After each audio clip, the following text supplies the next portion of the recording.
to the entertaining Talkin' Sports.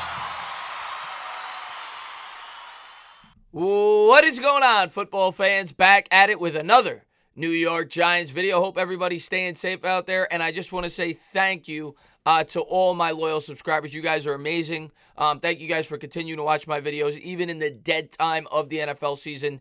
I could never say thank you enough, and I just wanted to say that because I feel like I don't say it enough. So, in this video, we're going to talk about Dave Gettleman. Of course, I made a video on Jerry Reese giving my honest opinion between 2013 and 2017, and a lot of you guys asked me to talk about the job that Dave Gettleman has done, and that's what we're going to do in this video. Now, I try to keep everything in context because, in my opinion, first off, the reason that people come to YouTube to listen to fans like me who have an opinion is because they're sick of the talking heads on ESPN. They're sick of the people, the writers in the media that constantly go out of their way to bash the New York Giants. And I try to have an unbiased perspective, but at the end of the day, I'm a New York Giants fan, and I'm going to be the first to say that I'm going to defend my team when I feel like they need to be defended. And if you look in the media, if you look at the fans, they go above and beyond on Twitter, in my opinion, to bash Dave Gettleman. Now, is some of it justified? 100%, and I'll get into it in this video. But I try to keep things in context.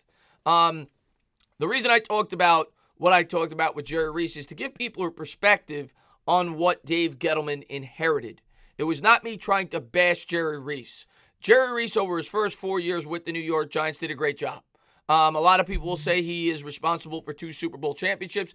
I often combat that and say, well, the first one, much more should be credited to Ernie Accorsi. And I think the same thing will probably happen to Dave Gettleman in the future if he is relieved of duty after this year or the year after, whether it be due to old age, whether it be to that ownership feels like they need to move on. I think we'll look back, at least in my opinion, and see some of the things he did if we get to the promised land and say, well, Gettleman had a lot to do with it. And I think the same can be said for Ernie Accorsi, especially with the first Super Bowl that Jerry Reese was the GM for. And I'm not trying to discredit Jerry Reese. Jerry Reese did a lot of great things with the New York Giants early on in his career. But the first Super Bowl, if you're being completely honest, 95% of it is due to Ernie Accorsi.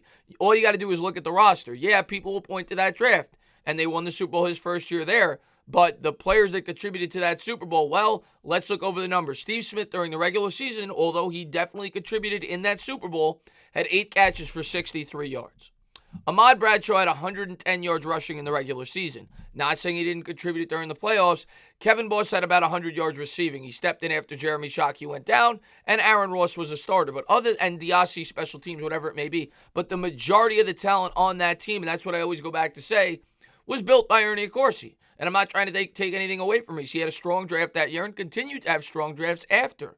And the Super Bowl after that, in 2012 that they won, he had a lot more to do with. Yes, you still had players like O.C. Umenyiora, Justin Tuck, Eli Manning, members of that offensive line that were constructed by Ernie Accorsi. But Jerry Reese certainly had a lot more to do with the second championship, drafting players like Hakeem Nicks, Jason Pierre-Paul, signing Victor Cruz as an undrafted free agent, Antrell Roloff free agency. He definitely had a lot more to do with the second Super Bowl, and Jerry Reese, we all loved him over the first 4 or 5 years while he was here, while he was winning. But the reason I made the Jerry Reese video had more to do with putting it into context when comparing Dave Gettleman and Jerry Reese and talking about the job that Dave Gettleman has done since being the New York Giants general manager. When you look at what Jerry Reese inherited and you compare it to Dave Gettleman, to have the same expectations is just not being fair. Jerry Reese inherited a roster with a ready-made offensive line, with a ready-made defense, and with an emerging young quarterback with Eli Manning. Eli Manning was going into his fourth year when Jerry Reese took over. Now, Jerry Reese, of course, was a member of the staff before he became a general manager, as was Dave Gettleman. Dave Gettleman obviously was a scout, which is what he's best at. I think we could all agree with that. And they ended up winning a couple of Super Bowls, and Jerry Reese definitely deserves credit for that. But I wanted to put it into context because Jerry Reese took over a roster that had gone to the playoffs 2 years straight. Dave Gettleman took over a roster that had the second overall pick, had no cap space, and was in a horrible situation. They had aging veterans that he needed to get rid of. And the reason that I'm as outspoken as I am for Dave Gettleman isn't because I think he does a perfect job. He doesn't. He's made a lot of mistakes. When he came in 2018, I'm not going to get so much on him for the Nate Solder signing because he had no cap space. He had $30 million to spend, and he had more holes to fill than he should have. And he took over a job that really he was set up for failure. And, I'll get more into that in a second, but he had $30 million to spend, and he went out there and he tried to plug a hole by bringing in Nate Solder. The New York Giants needed help on that offensive line. And we could debate all day of who was responsible of not starting this rebuild sooner than later. Some may say that, Gettleman decided to keep Eli Manning, and maybe that's the case. I would argue that Mara felt pressured by the fan base to keep Eli Manning on as the starting quarterback and kind of handicapped Dave Gettleman in terms of the rebuild, not doing it a year earlier than he should have. Had Dave Gettleman started this rebuild in 2018, maybe the New York Giants would be more advanced at this point in time. But you can't live in the past, and I'm still going to love Eli Manning until the day I die because he got me 2 Super Bowls, and I can't put that on Eli Manning for playing the game he loves. But it was never in the best interest. It never met the timeline for Eli Manning or the New York Giants to keep him on the roster. It would have been better for Eli Manning 2 years ago to go to an opportunity where he could have won. The team was nowhere near competing, and they should have rebuilt then. Now, whether or not that means that they should have drafted Saquon Barkley at quarterback, that's for you to decide, but the team was not ready to win. They just weren't. And Gettleman was forced into that. But the Alec Ogletree trade was horrible. Should have never made it. Alec Ogletree, when they made it, I thought it was a decent trade, but when you looked into the contract, it was an awful trade. The guy was due to make $11 million over the last 2 years of that deal.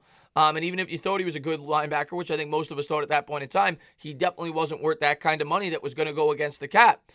Because the cap situation was the way it was when Gettleman took over, he had to backload the Nate Solder contract to the point where we're paying him $19 and $20 million over the next 2 years. He only paid him $10 and $11 million, I believe, the first 2 years because they had no salary cap and they had to backload it. But I understood the signing because you needed Eli Manning to have a left tackle. Otherwise, he was going to get killed, and the future quarterback to have a left tackle. And they needed to build in the trenches. So I understood it.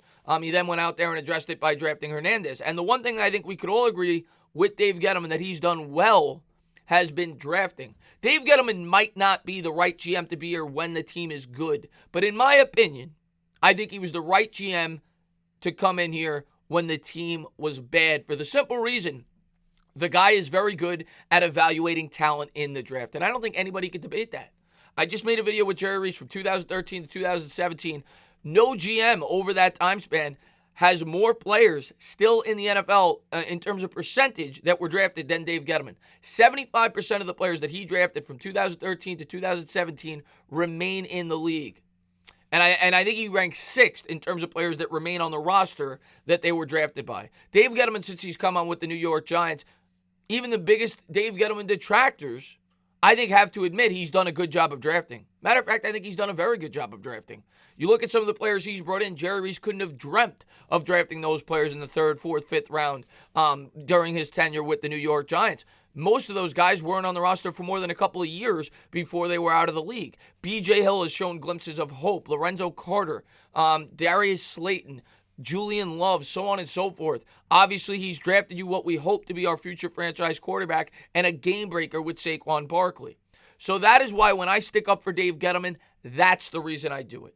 Not to mention I want sustainability, but the Giants brought in a guy who I think was right for the times. Is he the best in terms of trades at times? No. Although I do agree with the Odell Beckham trade, he's definitely made some head scratchers. I go back to Leonard Williams, and he definitely deserves criticism for that. It never made sense. The Giants were not a win-now team. They were 2-5 or 2-6. It didn't make sense to try to go out and trade for a player that was going to be a free agent the next year anyway. I do like Leonard Williams. I think he fits his team very well, but the trade didn't make sense, and he definitely deserved criticism for it. He deserves criticism for a lot of the things he does, but I still stand by that he was the right general manager for the time that he came in for the New York Giants, for the simple reason that the guy is great at evaluating young talent and drafting, and that is what a rebuilding team needs. Will Dave Gettleman be the guy when this team gets good? Probably not. But I think when we look back at it, if this team gets to where it needs to be, he will at least be somewhat credited for the team's success in the future. He's the cleanup guy. He's the mop-up guy. He's not going to be the guy that gets the parade, more than likely. Obviously, of course, we all hope he is, and maybe he will be. But that is why I go out of my way to stick up for Dave Gettleman. Because I think the media, and I think a large portion of the fan base who bashes him unjustly at times. But I definitely think there are certain things that he deserves to be bashed for. But on this channel, I'm never going to apologize. I'm always going to speak my opinion, and that's my honest and unbiased opinion. I think Dave Gettleman's a great evaluator of talent. I think sometimes he makes silly trades. Now, people that want to get on him for his free agency moves, okay, sure, but the guy had zero cap space. I hear people complain about Antoine Bethea. Antoine Bethea was a $2.5 million signing because he had no money. His first year he came here had $30 million in space. He had to clear up the complete debacle the New York Giants had in terms of cap flexibility when he took on this job. And to Dave Gettleman's credit, he's done that. Yes, I've done videos on this. Next year, he's only going to have about $65 million after he cuts Solder, and he could do a few more things. But the year after that, he's going to have that much more cap space, and the Giants and the GM that may take over will have that much more cap space to retain the players that he wants to retain. One of the biggest reasons that I also speak out for Dave Gettleman is sustainability. If you keep flipping GMs especially, you're going to see a complete overhaul in the roster, and you're just going to start from scratch because every general manager has a different philosophy. They just do. And a lot of the players that Dave Gettleman brought in may not fit the philosophy of the next general manager. A guy like Dexter Lawrence, for example, might not fit the philosophy of whoever they bring in after Dave Gettleman. There's no way of knowing. Daniel Jones may not fit the philosophy. He may not be the quarterback of the next general manager that you bring in. So my argument to continuing to flip and wanting to get rid of a guy like Dave Gettleman is, well, if you only give this guy 2 years, who inherited as bad of a situation as you could possibly inherit, aging veterans, horrible cap space, aged quarterback, you couldn't have inherited a worse situation. And any smart general manager in the right state of mind would not have taken that job. That's just facts. He was put in a horrible situation from the start. You got to give it time, and you got to let the players that he brought in hopefully prosper. But if you fire Dave Gettleman after this year, that's the risk you run. Hopefully these young players progress. Hopefully this team wins 6, 7, 8 games, and he gets to keep his job, or at least they hand it over to Abrams, or Judge, I guess, has more of a say on personnel decisions if they decide to move on from Dave Gettleman. But I want sustainability because if you bring in a new GM with a completely new philosophy, he just flips this thing on its head, and you may be starting from scratch all over again like we did when we brought in Dave Gettleman. He got rid of all Jerry Reese's guys, right? He got rid of Odell Beckham. He got rid of Landon Collins, so on and so forth. And you may have the same exact situation. So that is why when people ask me, why do you stick up so much for Dave Gettleman? Well, that's the reason. I think that people go out of their way to bash him. I think that there are a lot of things that he deserves to be bashed for. Don't get me wrong. But I believe in sustainability, and I believe he's the right type of guy to bring in here when the New York Giants were in the state that they were, needing to bring in an influx of young talent via the draft. And with his track record and with the track record of our previous GM, who couldn't draft to save his life his last 7 years here, he had 2 Pro Bowlers. I think Gettleman was the right guy.